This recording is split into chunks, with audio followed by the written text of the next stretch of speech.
कभी कभी इंसान दुनिया की रंगीनियों में इस कदर खो जाता है कि वो हकीकत को याद रखना ही नहीं चाहता या हकीकत को भूल बैठता है।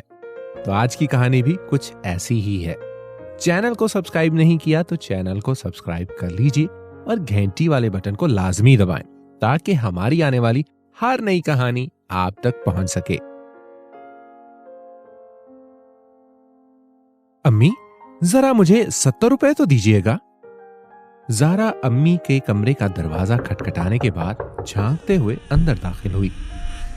क्या हुआ बेटी, इतनी अचानक से 70 रुपए की जरूरत कहां से पड़ गई?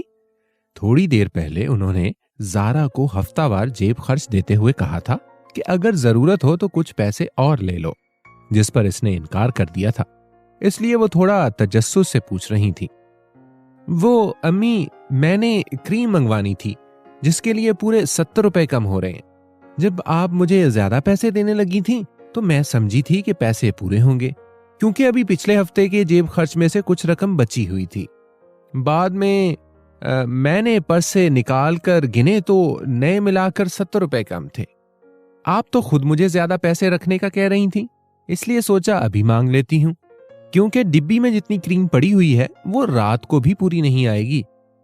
इनके मामूली इस्तफसार पर ज़ारा ने पूरे सयाको सबाक से अपना मुद्दा बयान किया। उधर अम्मी का ध्यान इस सारी तफसील से हटकर सिर्फ एक लफ्ज क्रीम पर था। उन्हें बिल्कुल पता नहीं था कि ज़ारा कोई क्रीम वगैरह इस्तेमाल कर रही है। चंद दिनों से इन्हें इसकी रंगत में कुछ तब्दीली सी महसूस हो रही थी, जिसे वो सर्द मौसम की आमद की वजह जानकर नजरअंदाज कर गई थी। ना उन्होंने खुद कभी क्रीम इस्तेमाल की थी, ना ज़ारा के पास इतने पैसे होते थे कि वो महंगी क्रीमों पर फजूल में खर्च कर सके। लिहाजा इसकी गुंजाइश नहीं रहती थी कि इस पर किसी क्रीम के इस्तेमाल का शक किया जाए। वैसे भी हफ्ते के जेब खर्च से बामुश्किल इसके तालीमी अखराजात ही पूरे होते होंगे, इसलिए इस बात का इम्कान भी नहीं था कि वो इसमें से कुछ पैसे बचा के रख ले।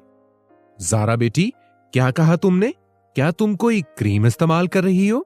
दरअसल अम्मी ने एक बार इससे पूछ भी लिया था कि कहीं वो चेहरे पे कुछ लगा तो नहीं रही, जिस पर वो साफ मुकर गई थी। इसलिए उन्होंने इस बात को वाजे बता देने के बावजूद तस्दीक चाही। जी अम्मी, उस दिन आपने मुझसे पूछा था तो मैंने झूठ बोल दिया था, क्योंकि मैं डर रही थी कि कहीं आप मुझसे नाराज ना हो जाएं। ज़ारा सच कह रही थी, क्योंकि इस डर के आसार फिल वक्त इसके लहजे से भी जाहिर हो रहे थे। अम्मी ने इसे अपने कमरे में जाने को बोला और कहा कि वो नमाज पढ़कर इसे पैसे देती हैं। ज़ारा अपने कमरे में जाकर बेसब्री से इनका इंतजार करने लगी। उधर अम्मी नमाज से फारिग होकर आटा गूंदने में लग गईं। इस दौरान वो सोचती रहीं कि कितनी जल्दी ज़ारा इतनी बड़ी हो गई कि अपनी खूबसूरती का सामान कर रही है। खैर, आटा गूंदने के बाद वो इसे ठहरने के लिए रखकर ज़ारा के कमरे की जानिब बढ़ी। वो कमरे में बेचैनी से इधर उधर टहल रही थी। उन्हें देखकर अपने बेड पर बैठ गई। वो भी इसके साथ ही बैठ गईं। इनके हाथ में पैसे नहीं थे, लिहाजा ज़ारा इनसे पूछने लगी कि अम्मी ने खुद उससे पूछ लिया, बेटी, तुम कब से और किसके मशवरे से ये क्रीम इस्तेमाल करने लगी हो? इनके अंदाज में ताहाल नरमी थी। अम्मी, वो पिछले महीने शादी पे गए थे ना, वहां सफिया खाला की बेटी आई हुई थी। बड़ी प्यारी लग रही थी, बिल्कुल सफेद रंगत और चेहरे पर एक भी दाना नहीं था। मेरी तो इससे नजर ही नहीं हट रही थी। सच में बिल्कुल चांद की तरह चमक रही थी। वो मैंने इसकी तारीफ की तो बोली, तुम भी फलां क्रीम का इस्तेमाल करके देखो, 15 दिन के अंदर अंदर तुम भी मेरी तरह नजर आओगी।